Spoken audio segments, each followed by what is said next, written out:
Okay, in this video we're going to be checking out another Flysky micro receiver. This one is called the FPV RX2A Pro, and it's actually very similar to the one that's actually based off, which just has the same name. I think the only differences between these two, this receiver, this little micro receiver has been around for a long time. I reviewed this like a year ago. This has the solder connection points on the bottom for IBUS, PPM, 5 volts and ground, and it just has this small whip antenna here, just soldered directly onto the board. Pretty good. This has been a pretty good micro receiver for park flying. Obviously, if you're going further than 300 meters away, I wouldn't recommend this receiver or the new one, just because of, you know, it doesn't have telemetry or RSSI or anything like that, so it's really just good for close proximity flying. However, the difference between the old version and the new version here on the left is, instead of the solder points for your wires, you have a micro connector here. Still have the bind button. It still does the PPM and IBUS as well, but the major difference here is the antenna. You have now a micro FL connector, and the antenna lead goes a lot longer, as you can see, and the active portion of the antenna out here, which is hard to see, on the very end, allows you to mount this further away from your frame, further away from the body of the craft, which should give you, in theory, a little bit better reception, maybe a little bit more range. And I didn't really test this receiver for long range because, in my opinion, I wouldn't trust it for super long range anyway.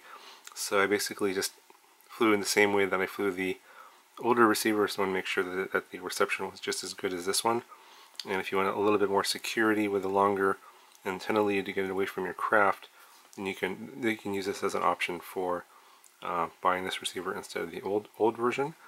And I installed this into my Baby Hawk R 2.5-inch upgrade. So this is the original Baby Hawk R with the 2.5-inch arm upgrade and the new 2.5-inch props. And you can see here I just installed the receiver inside. You can kind of see right there.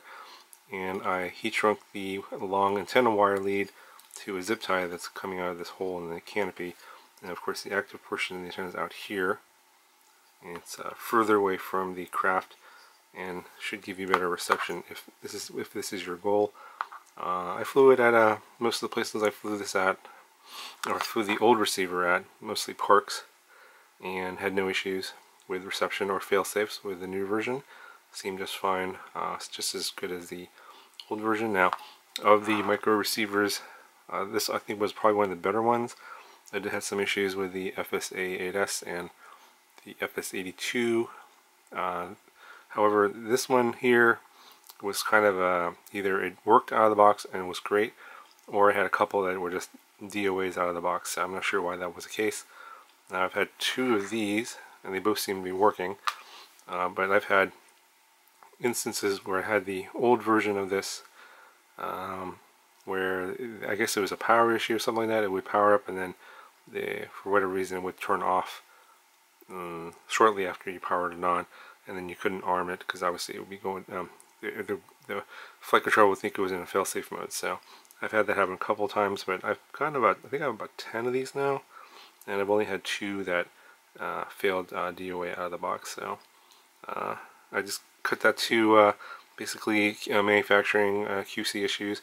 And I think that if it does work, it does seem to keep working. So of the other 8 that I've had, they all seem to be working just fine. Anyway, I'll go ahead and I'll show you some flight footage from this receiver and the Baby Hawk R 2.5-inch at a local park that I'm flying at. You'll see I'm pretty much going all over the place, and it's just totally fine. So just a little flight demo for this receiver, and if you have any questions about this receiver or the old one, let me know in the comments below, and I'll talk to you guys in the next one.